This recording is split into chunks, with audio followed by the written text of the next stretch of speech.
Sveiki visi, aš esu Emilis, man yra 23 metai, šiuo metu jau randuosi Stambulo oro uoste.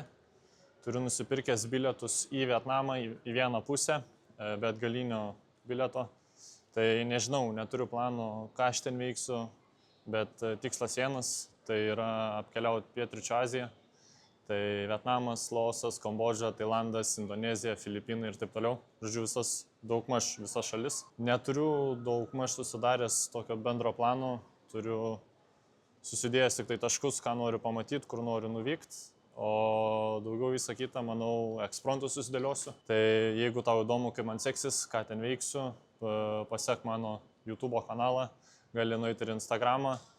Ir jo, dabar laukiu lėktuvo, dar kažkur apie 8 valandas laukti ir tiesiog Kimarino oro uoste. Tai tikriausiai susimatysiu su jumis jau, kai lipsiu į lėktuvą, nes dabar tiesiog nėra čia ką veikti. Čia leksiu nuo Kimarino, žodžiu. Vaikštau po Stambulo oro uostą, neturiu ką veikti tiesiog. Ir priejau, žiūriu, Gameport parašyta. Prieinu arčiau, žiūriu, kleistekas padėtas. Ir gali grind savo. Tik tai reikia prisijungti su savo paskyrą, ko aš neturiu. Nu tai dėja, žaidimų nebus. Ir iki laipinimo liko 3 valandos. Dabar yra 11, man prasideda laipinimas 2. Tai toliau slampinėjau, vaikštau po oro uostą. Neturiu ką veikti. Jau pradėjau laipinti, biškį anksčiau, be 42.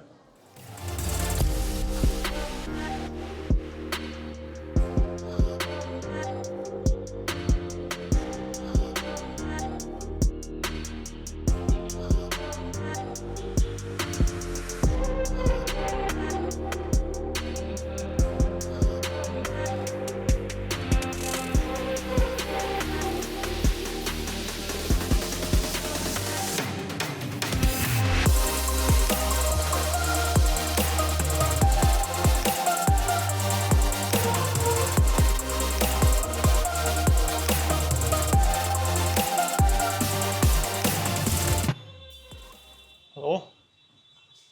Anh Luis. Yes. Dạ vâng ạ.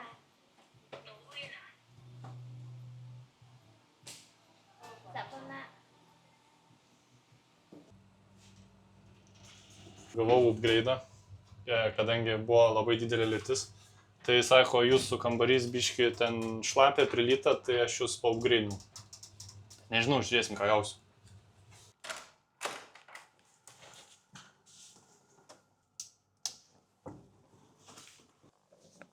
Nu, žiūrim, kas čia gero tam kambarį. Vieną lovą. Nu, čia šitoj lovai tai jau kokie 5 žmonės sutilptų. Ir nieko nesimato pro langą. Visai neblogai, sakyčiau. Tai, žodžiu, nusileidau į oro uostą.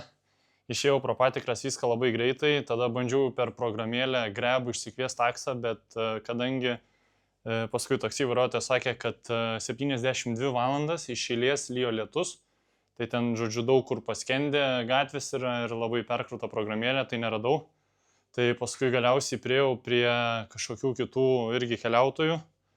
Buvo pora kanadiečiai ir kanadietė su kanadiečiu ir iš Maroko mergina. Tai jie ten irgi žiūrinėjos kaip grįžta, aš priėjau prie jų, užkalbinau, sakau, jūs irgi ten pat važiuojat, jo, tai taip kažkaip susišnekėjom ir, tai žodžiu, būčiau vienas važiavęs, bet vienam, kad važiuoti ten labai brangu, buvo 800 štukų, tai čia yra beveik 30 eurų, kažkas tokio, plius minus, dar sunkus tai skaičiais.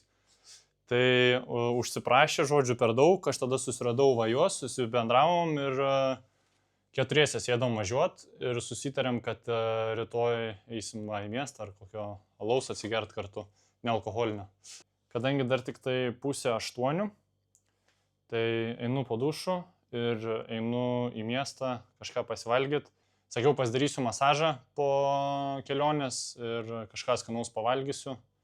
Ir tikriausiai šiandien tiek eisiu miegot, nes išvargino kelionė.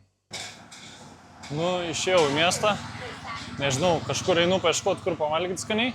Biškį dar reikia apsipirkti. Tai padarysiu kažkokių vaizdų, kažką gražaus pamatysiu. Atėjau į kažkokią vietinę pavalgyti, tai mačiau, kad sėdi daug vietinių, tai atėjau ir aš pavalgyti. Tai pavalgysiu masažą ir miego tada. Tai parodysiu, ką užsisakiau paskui. Tai pirmas dalykas, ką užsisakiau, tai atsigert, tai yra kokosas. O taip, bus skanu. Tai ką, atėjo mano maistas. Atrodo taip. Tai čia yra jautiena su makaronais. Nežinau, ragaujam ir pasakysiu kaip. Nu, pavalgiau, žiauriai skaniai pavalgiau, labai patiko. Sumokėjau 9000 Vietnamo tų pinigų. Tai ten iš viso gaunasi 2,50 € kažkur. Čia ėjo kokosas ir tas sriuba, nežinau kaip pavadinti tą patiekalą. Tai užskaitau, dabar einu masažą pasidaryti ir viskas, mano diena šiandien baigta. Eisiu ilsėtis. Nu, jau po masažo, einu namo. Taip gerai išmasažavo, kad šakės. Taip gerai magosiu šiandien, kad wow. Tai va, tai šiandien taip ir užbaigsiu tą dieną. Po masažo einu miegot. Susitiksim kitą dieną. Čiau.